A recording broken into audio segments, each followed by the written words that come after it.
Before we talk about Dave Chappelle triggering the woke mob again, which is absolutely hilarious, I want you guys, if possible, please stick around for the full video because I'm going to be detailing some projects that are going to be coming out this week. Of course, one particular one hinges on a certain announcement that may or may not come tomorrow, but make sure you guys stick around so that way I can detail it for you guys. And with that being said, let's go ahead and get into the video.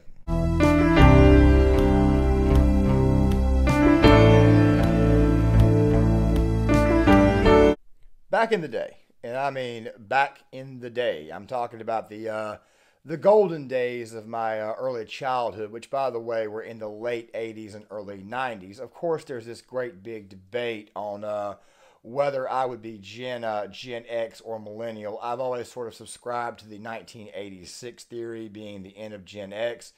And of course, millennials starting right around 87 or 88 or maybe even 1990. But we may do a video on that at a later date, especially as we get deeper into societal takes. The thing that you have to understand is at that time, comedy was actually comedy. Now, granted, I was a small child when SNL was actually in its golden years, which I personally think were the late 80s, early to mid 90s, and even late 90s. And I'm talking about a time frame where you had Norm Macdonald. You had Chris Farley, you had Adam Sandler, you had Dana Carvey, you had Mike Myers. You had a lot of actual honest-to-God talent. And SNL, of course, like the vast majority of late-night TV, has gone downhill to the point to where it's constantly about what Donald Trump did today or what he said about this right here or let's bash conservatives. Let's just go ahead and be the propaganda wing or the comical propaganda wing of the Democratic Party and the mainstream media. Of course, I'm pretty sure you guys know about this. But of course, Dave Chappelle, he goes out there and gives a nice 15-minute monologue, which they allowed him to do because Dave Chappelle, let's just face it, Dave Chappelle is absolutely hilarious. And of course, the Chappelle Show is kind of sort of the crowning achievement of his career, in my opinion. But his Netflix specials from Sticks and Stones and goes all the way down, they are absolute pure comedic gold. Now, there's a recent thing that occurred here. Of course, the ADL is calling Dave Chappelle out. You've got people in the woke mob. I mean, here are some of the tweets, as you guys can see, from the liberal snowflakes who are a little bit upset about some of the things that Dave Chappelle said, which, by the way, he really and truly didn't say anything that I thought was actually offensive because Dave Chappelle, and by the way, me being a Christian, you obviously think I would probably support Israel, which, by the way, I do.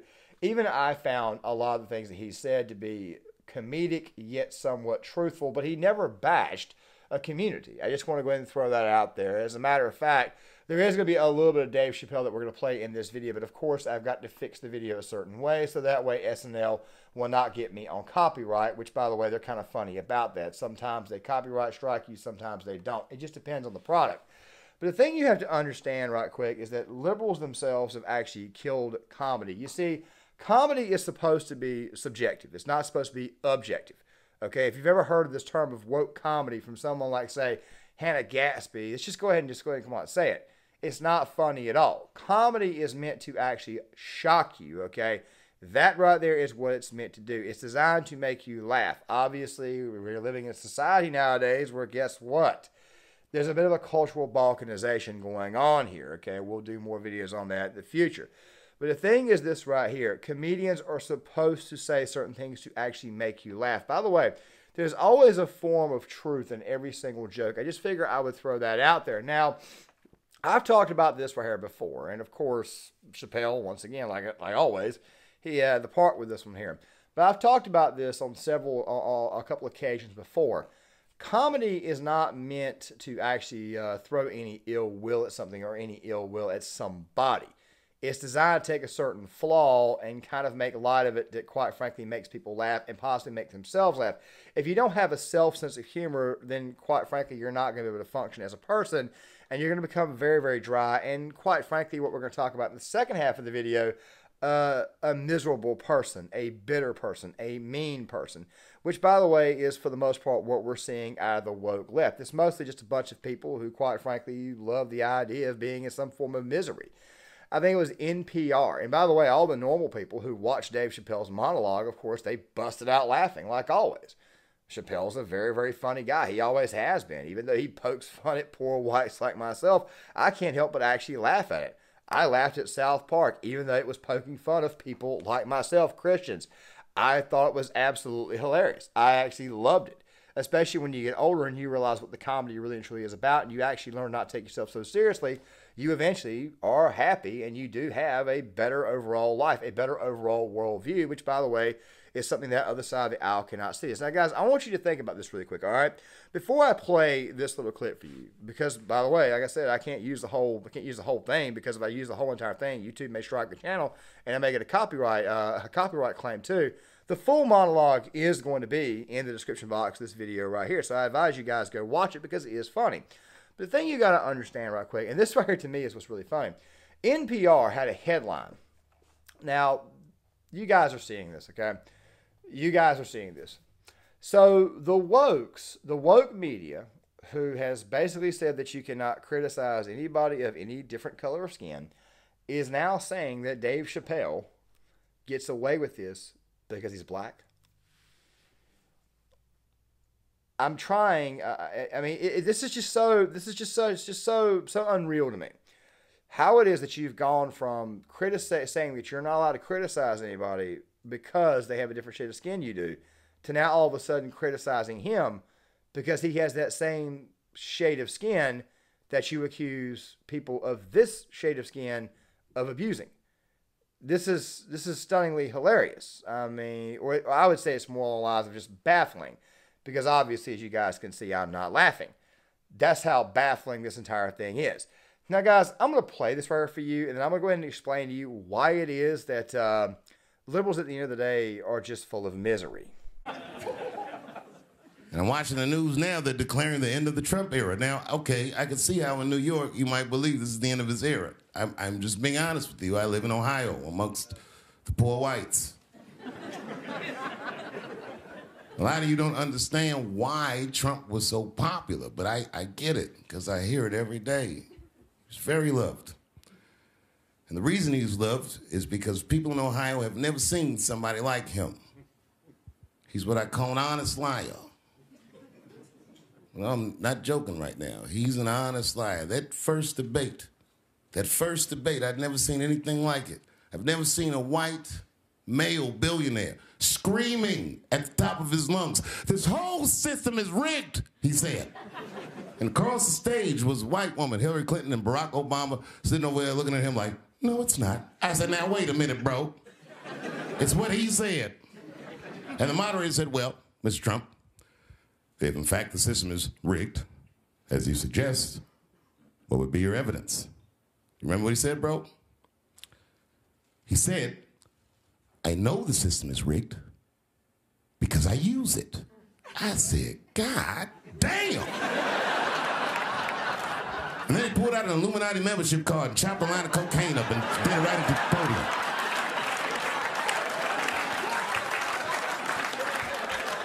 No one had ever heard someone say something that true. And then Hillary Clinton tried to punch him in the taxes. She said, "This man doesn't pay his taxes." He shot right back. "That makes me smart."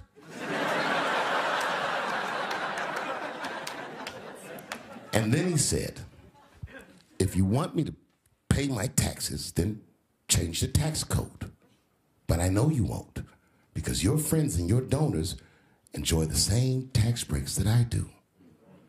And with that, my friends, a star was born.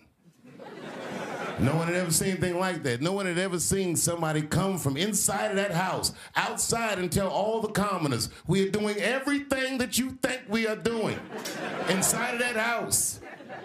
They just went right back in the house and started playing the game again.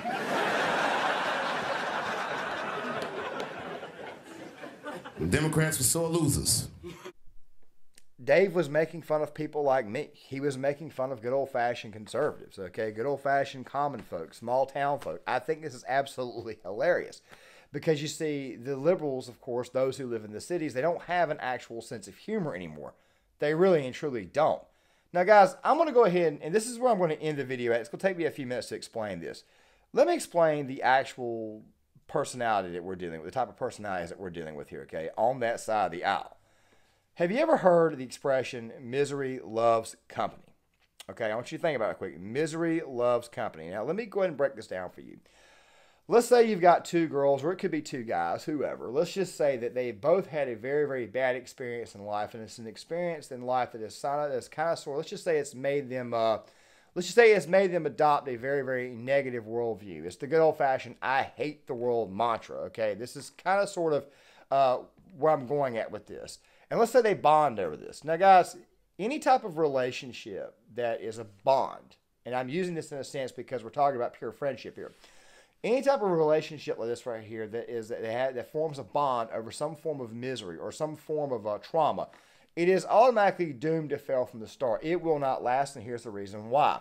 One of said parties will eventually, of course, if this is two girls, one of the girls will find a man, start dating a man, and of course, said man will, of course, make that woman happy, and that woman, of course, I know I'm sounding a little bit jacked up here, that woman right there will begin to start to look at life a little bit differently, okay? Certain things in life may change. She may even have a child or whatnot, and her life may get better. Well, the other lady, she may not move on, or she may get involved with somebody who, quite frankly, is abusive. What do you think is going to happen when the other girl, who, quite frankly, was living in some form of misery already, what do you think she's going to think about the other friend? How the hell do you think she's going to respond? She may lash out. She may show jealousy. That type of stuff right there. Of course, in the case of men, vice versa. Now, in men, of course, it's not so much about lashing out, but what if a man eventually meets a woman, has a great life, the other man, of course, just becomes very, very lonely.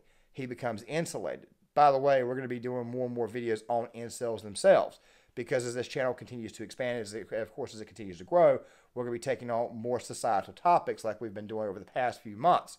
Of course, the midterm stuff, of course, has made the channel suddenly political again, which will probably end this week.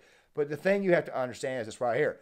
Misery loves company. The vast majority of these libs are just people who love the idea of being, let's just say, very bitter. It's the only thing in the world that would create this whole woke worldview. I'm just going ahead and throwing that out there. And the inability to actually laugh or be able to not take yourself so seriously is obviously a symptom of this. Now, guys, with that right there being said, let's go ahead and cross over into the thing that I want to kind of give you guys a bit of a heads up on. I released a video today, which was made on Friday, and of course, not a whole lot has changed in this midterm cycle. However, or nothing's really changed as far as results is concerned. The reason why I'm giving you guys a heads up is because obviously this is going to be a bit of a busy week for me. I've got something going on Thursday, and of course I've got something going on tomorrow. This video right here will be released before I go take care of what it is I got to go take care of tomorrow. But the thing I want to go ahead and talk about is, well, we may have ourselves a nice little GOP civil war here. Also, something else too. We got to talk a little bit about the state of Gear Issue 33. I'm going to continue to post the Gear Issue 33 the rest of the year. What I'm probably going to do is take the scenarios and stuff and bring them over to John Claymore and put them on a second channel to go along with a bit of a prepping. It would be more of a prepping channel, of course, by itself, which would actually be on the John Claymore banner itself. And Gear Issue 33, I'm not going to shut down. So if you're subscribed over there, make sure you guys stay over there. What I'll probably do is just go ahead and turn that into my military movie reviews channel. It's more than likely what I'm probably going to do. Especially seeing how YouTube somehow or another gave me back some hours that were lost from last year. It's very, very weird how the algorithm works. But depending on the announcement, the way the schedule is going to go is like this right here. If it's early in the day that announcement comes, I'm going to go ahead and post it to YouTube right then, or I may wait till Wednesday. What I may do is go ahead and release that take tomorrow. It may have tomorrow to go along with the actual project on Wednesday afternoon. Go ahead and make a 2 for 4 a day, because YouTube, for whatever reason, they kind of like to punish creators for making more than two pieces of content a day or posting it. Then again, the Greg Foreman's channel does not seem to suffer from that. And of course, it's going to go like this right here. The incoming GOP civil war, the actual establishment swamp itself. And of course, we're also going to be speaking a lot about the personalities, the conservative personalities that are all over YouTube and on Fox News that kind of sort of help shape the opinion and why it is that some of these opinions, some of these people cannot be trusted, and why some of them are probably really just good old-fashioned grifters who don't exactly believe in what the hell they're saying or what the hell they're actually giving, the information they give you themselves. Of course, that is how a lot of the news media works. Guys, that there being said, John Claymore here. If you like the content, hit the like button, subscribe, share the video, sign off in the comment section. I'm going to get you guys' thoughts, and I'll see you guys later.